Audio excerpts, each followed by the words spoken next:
헤로드 왕 때 예수께서 유대 베들레헴에서 나시매 동방으로부터 박사들이 예루살렘에 이르러 유대인의 왕으로 나신 이가 어디 계시냐? 우리가 동방에서 그의 별을 보고 그에게 경배하러 왔노라. 헤로드 왕과 온 예루살렘이 듣고 소동한지라. 왕이 모든 대제사장과 백성의 서기관들을 모아 그리스도가 어디서 나겠느냐 물으니 유대 베들레헴이오니 이는 선지자로 이렇게 기록된 바 또 유대 땅 베들레헴아 너는 유대 고을 중에서 가장 작지 아니하도다. 내게서 한 다스리는 자가 나와서 내 백성 이스라엘의 목자가 되리라 하였음이니이다. 이에 헤롯이 가만히 박사들을 불러 별이 나타난 때를 자세히 묻고 베들레헴으로 보내며 이르되 가서 아기에 대하여 자세히 알아보고 찾거든 내게 고하여 나도 가서 그에게 경배하게 하라. 박사들이 왕의 말을 듣고 갈새 동방에서 보던 그 별이 문득 앞서 인도하여 가다가 아기 있는 곳 위에 머물러 서 있는지라. 그들이 별을 보고 매우 크게 기뻐하더라. 집에 들어가 아기와 그의 어머니 마리아가 함께 있는 것을 보고 엎드려 아기께 경배하고 보배합을 열어 황금과 유향과 모약을 예물로 드리니라. 지난번 그 코로나 이후 처음으로 여름 수양회를 갔었죠. 제가 여름 수양회 설교에서 잠깐 말씀드렸습니다. 저희 가족이 어릴 적 서울에서 살다가 제가 초등학교 2학년 때 2학년 초 되자마자 시골로 이사했습니다. 이 이사한 곳이 그때 말씀드린 것처럼 산흥이라는 곳이었는데 지금의 산흥은 아파트가 많이 들어섰지만 저희 가족이 이사한 1970년에 산흥을 외지와 연결하는 유일한 수단은 경춘선 기차뿐이었고 그 당시는 심지어 버스도 없었습니다. 교통뿐만 아니라 당시 산흥은 집도 별로 없었던 작은 마을이었습니다. 그래서 그때 말씀드린 것처럼 전기는 물론 수도시설도 없었습니다. 버스도 있고 전기도 있고 수도가 있었던 서울 생활을 하다가 이러한 것들이 없는 시골에서 살려니 불편한 것은 당연하였습니다. 하지만 그럼에도 산흥에서 살면서 도시 생활에서는 맛볼 수 없었던 귀중한 경험들을 하게 되었습니다. 그중 몇 가지를 꼽자면 학교에 가면은 서울에서처럼 수도가 있는 게 아니라 우물이라는 것이 있었습니다. 이 물을 마시는데 제가 그 당시 초등학교 2학년이었기 때문에 우물물을 기를 수가 없어서 쉬는 시간에 마시러 가면은 5, 6학년 언니 오빠들이 두레박을 이용해서 물을 길어주면은 저와 같은 초등학교 1, 2학년생들은 이 언니 오빠들이 떠주는 물을 마시곤 하였는데 이 우물물이 수돗물과는 비교할 수 없을 정도로 굉장히 맛이 있었습니다. 또 산흥에서 살면서 자연의 아름다움에 눈을 뜨게 되었고 또 서울에서는 볼 수 없는 광대한 밤하늘에 펼쳐진 은하수라는 것을 볼 수 있었고 또한 서울에서는 상상할 수조차 없는 밤하늘에 날아다니는 반딧불이라는 것을 보면서 반딧불이라는 곤충의 신기함과 아름다움을 맛볼 수 있었던 것은 참으로 소중한 기억으로 지금까지 남아 있습니다. 어린 시절에 이러한 경험이 있어서인지 저는 지금도 밤이나 새벽에는 종종 아파트 베란다에 서서 별을 보려 하는 습관이 있습니다.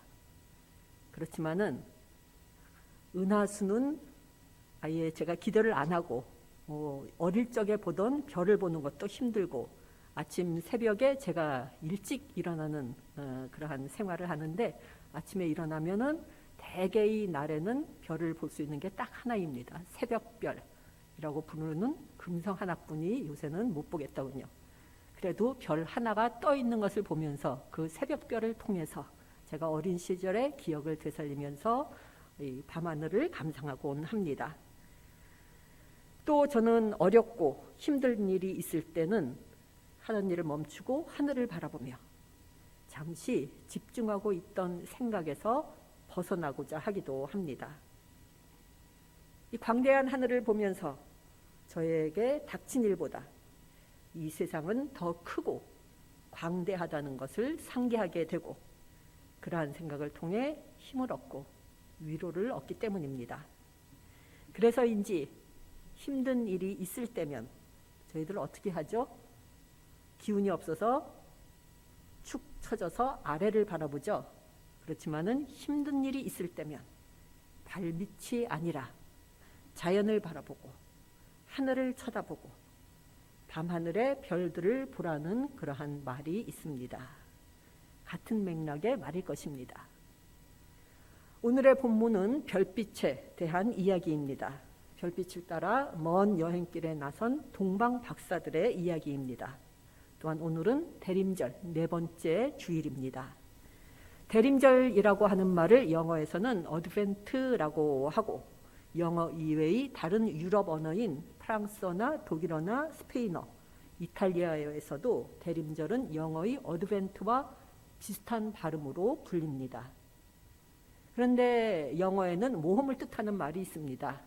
어드벤처라고 하죠.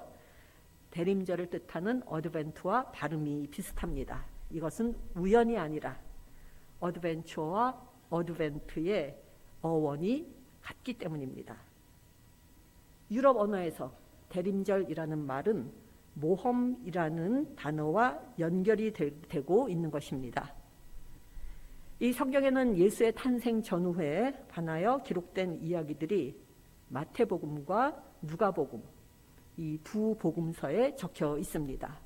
그 중에 어드벤처, 곧 모험이라는 단어와 연결되는 어드벤트와 가장 연관이 깊은 이야기는 바로 오늘 읽은 동방 박사들의 이야기일 것입니다.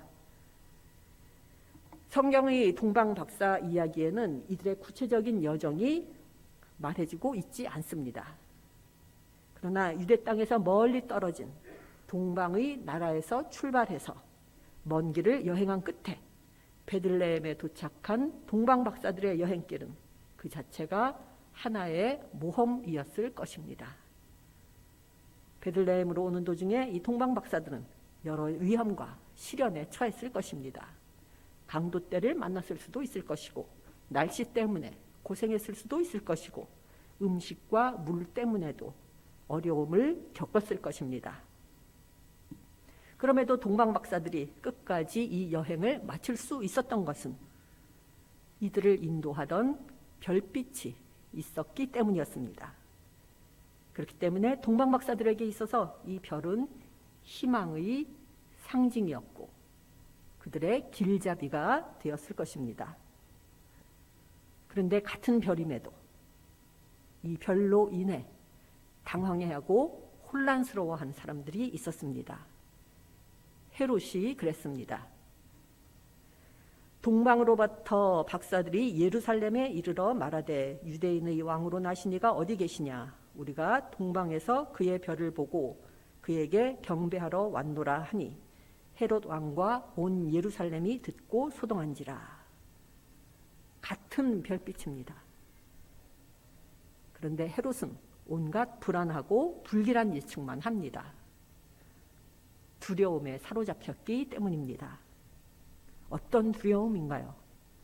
자기가 가지고 있는 것들을 잃게 될까 봐, 자기의 왕권을 빼앗길까 봐 두려워한 것입니다. 그래서 헤롯은 이 별빛이 비추는 곳을 파괴할 계획을 꾸밉니다. 크리스마스를 파괴할 생각을 한 것입니다. 이와 비슷한 유명한 동화가 있죠. 모두 다 아실 것입니다. 어떤 동화인가요? 그린치는 어떻게 크리스마스를 훔쳤을까라는 동화입니다. 흔히 그린치 이야기라고 이야기하죠. 이 동화는 미국의 동화 작가 닥터 수스가 1957년에 출간한 성탄절을 배경으로 하는 동화로 출간 당시 베스트셀러가 되었을 뿐만 아니라 지금까지도 널리 읽혀지면서 수차례나 영화와 애니메이션으로 제작된 잘 알려진 이야기입니다. 아마 여기 계신 모든 분들 이 이야기의 줄거리를 잘 알고 계실 것입니다. 그래도 혹시 모르는 분이 있을 수 있기 때문에 간단하게 소개한다면 동화에 등장하는 주인공 그린치는 초록색 괴물입니다. 이 초록색 괴물로 마을에서 떨어진 동굴에서 혼자 살았습니다. 때는 성탄절이 가까워 왔을 때였습니다.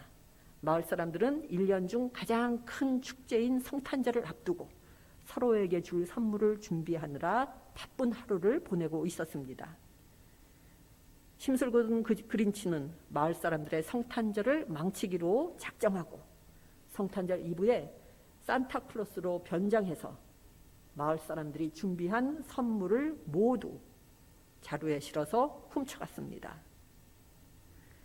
다음 날 성탄절이 돼서 잠에서 깬 마을 사람들이 보니 자기네들이 준비한 선물들이 모두 없어진 것을 발견하였습니다.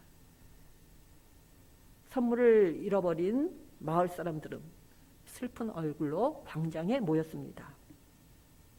그런데 그 순간 마을 사람들은 선물에 집중한 나머지 그동안 보지 못했던 가족과 이웃의 모습을 그제서야 비로소 바라보게 됩니다. 그리고 선물보다 더 중요한 것이 무엇인지를 깨닫게 됩니다. 그리고 그것을 깨닫는 순간 이 마을 사람들은 무엇을 하나요? 광장에 모여 서로 손을 잡고 노래를 부르기 시작합니다. 그린치는 사람들에게서 선물, 음식, 심지어 크리스마스 트리까지도 빼앗을 수 있었지만 한 가지만은 빼앗을 수 없었습니다. 마을 사람들이 부르는 노래까지는 그린치도 앗아갈 수가 없었습니다.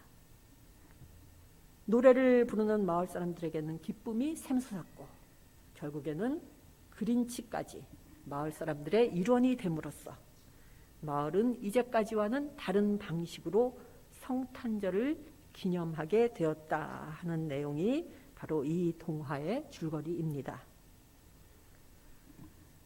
하나님께서는 가끔 우리로 하여금 세상적 수단으로는 뛰어넘을 수 없을 것 같은 그러한 상황에 처하게 하실 때가 있습니다. 그럴 때마다 우리의 인간적인 연약한 이 본성은 어떻게 하나요? 우리들은 이 본성으로 말미암아 헤롯과 같이 가진 것을 빼앗기지나 않을까 하는 두려움에 휩싸이게 되고 그린치같이 내가 갖지 못한 것을 남들도 갖지 못하게 하고자 하는 파괴적인 생각을 하기도 합니다. 그 외에도 종류는 저마다 다르겠지만 헤롯이나 그린치 같은 두려움을 저희 모두가 지니고 있습니다. 그러나 그 어느 누구도 우리에게서 앗아갈 수 없는 것이 있습니다. 그 어떤 상황에 처할지라도 그린치 이야기의 마을 사람들처럼 우리도 노래를 부를 수 있고 찬송을 부를 수 있고 기도할 수 있다는 것입니다. 2년 전쯤 제가 경험했던 이야기 한 가지를 나누고자 합니다. 그 2년 전 봄이었나 그때 저희 집 베란다 창에 어느 날 갑자기 커다란 거미가 나타났습니다. 이 거미는 나타나자마자 곧 무엇을 시작했을까요? 큰 거미집을 만들었겠죠.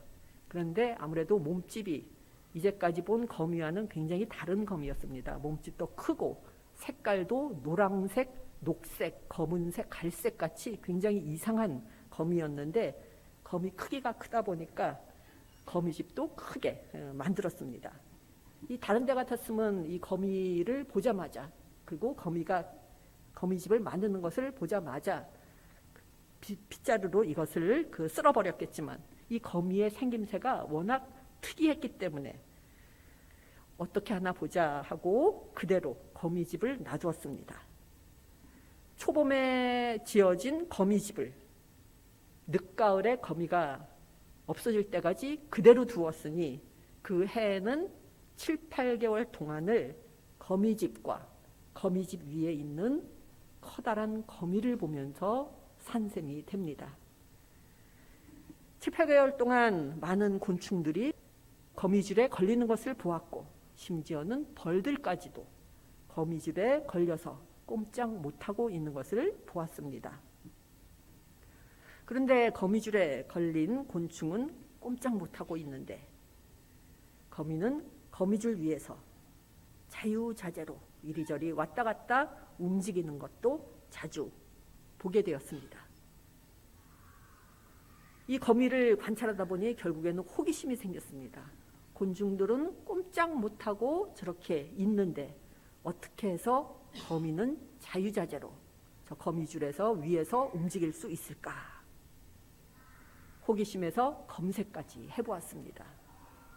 검색을 해보니 거미에게는 특수한 기름 같은 것이 체내에 있는데 이것이 몸에서 흘러나와 윤활유 같은 이 기름이 몸 전체를 적시기 때문에 몸이 윤활유로 뒤덮여서 거미줄 위에서 그렇게 자유롭게 왔다 갔다 할 수 있는 것이랍니다. 여기서 제가 큰 깨달음을 얻었습니다. 거미는 한마디로 기름 부음 받은 것 같은 상태이기 때문에 거미줄에서 마음대로 움직일 수 있는 것입니다. 마찬가지로 하나님을 믿는 우리들도 주님으로부터 임마누엘 신앙이라는 기름 부음을 받은 사람들입니다. 헤롯이나 그린치 같은 두려움이 엄습해 올 때 이 임마누엘의 기름 부음을 받으시기 바랍니다. 임마누엘의 기름 부음을 받음으로 그 어떤 상황에 처할지라도 찬양할 수 있는 힘을 얻으시기 바랍니다. 이 기름 부음으로 인해 저희의 닥친 모든 문제들이 사르르 흘러내리기를 바랍니다. 그리고 시련 앞에서도 나는 기름 부음을 받은 자라는 고백이 나오기를 바랍니다. 저희들 모두는 하나님의 기름 부음을 받은 사람들입니다. 세상 사람들이 가지지 못한 이 주님의 기름 부음 속에서 저희 모두가 능력을 얻기를 바랍니다. 이 임마누엘의 힘, 우리보다 더 큰 이 힘이 함께하고 있음을 항상 기억하시면서 힘을 얻으시기를 바랍니다. 아는 것이 힘이라는 말이 있습니다. 왜냐하면 이 아는 것이 있으면 그것이 힘이 되어서 그로부터 위험에서 벗어날 수 있기 때문입니다. 그리고 우리는 힘을 기르기 위해서 지식을 쌓습니다. 그런데 가장 큰 힘은 세상적인 지식이 아니라 가장 큰 힘은 주님이 우리와 함께 하신다는 믿음입니다. 그리고 가장 큰 위험은 이 믿음이 없다는 것입니다. 믿음이 없는 사람들은 무엇을 추구하나요? 유토피아적 파라다이스를 추구합니다. 그런데 유토피아라는 말은 잘 알다시피 없는 장소, 없는 곳이라는 뜻입니다. 유는 없다는 뜻이고 토피아가 장소이죠. 그래서 없는 곳이라는 뜻입니다. 유토피아적 파라다이스는 아무리 찾아도 없다는 뜻입니다. 하지만 믿음이 있는 사람들은 유토피아적 파라다이스를 추구하는 것이 아니라 그 마음에 파라다이스를 세우는 사람들입니다. 저희 모두가 이 마음에 파라다이스가 세워지는 그러한 복된 삶이 되기를 바랍니다. 저는 지금 대림절의 끝자락에 있습니다. 대림절의 끝에는 성탄절이 있습니다. 성탄절은 베들레헴에서 태어나신 아기 예수와의 만남의 시간입니다. 대림절의 끝자락인 지금 동방 박사들처럼 저희들도 성탄의 빛에 인도되어 베들레헴을 향하여 가게 되기를 바랍니다. 그리고 이 여정의 기간 동안 임마누엘의 기름 부음을 저희 모두가 받으면서 임마누엘의 믿음으로 나아가는 가운데 저희들의 마음에 파라다이스가 세워지기 바랍니다. 하나님께서 가장 귀히 여기는 것이 있습니다. 우리의 온전한 마음입니다. 그래서 성경에서 그러한 말씀이 있죠. 주님께서는 외모를 보는 게 아니라 그 사람의 마음을, 그 사람의 중심을 보신다. 아기 예수의 탄생을 기다리는 이 기간 동안 온전한 마음이라는 선물을 가지고 성탄의 빛을 따라 베들레헴으로 향하는 저희 모두가 되기를 바랍니다. 그리하여 베들레헴에서 아기 예수를 만나는 축복을 누리는 저희 모두와 대학교회가 되기를 바랍니다. 다 함께 기도 드리시겠습니다. 자비와 평화의 주님, 주님의 오심을 기다리는 저희의 마음을 받아주시옵소서. 이 대림절 기간 동안 저희들 참회하고 용서하고 화해하고 마음을 비우며 주님께 나아오도록 저희들의 마음을 바로 잡아 주시옵소서.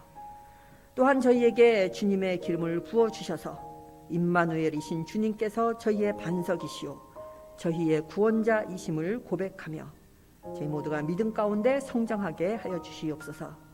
이 세상에 곧 태어나실 아기 예수를 평화와 기쁨과 사랑으로 맞을 수 있도록 저희들의 마음을 준비시켜 주시기를 간구하며 이 모든 말씀 예수님 이름으로 기도드립니다. 아멘.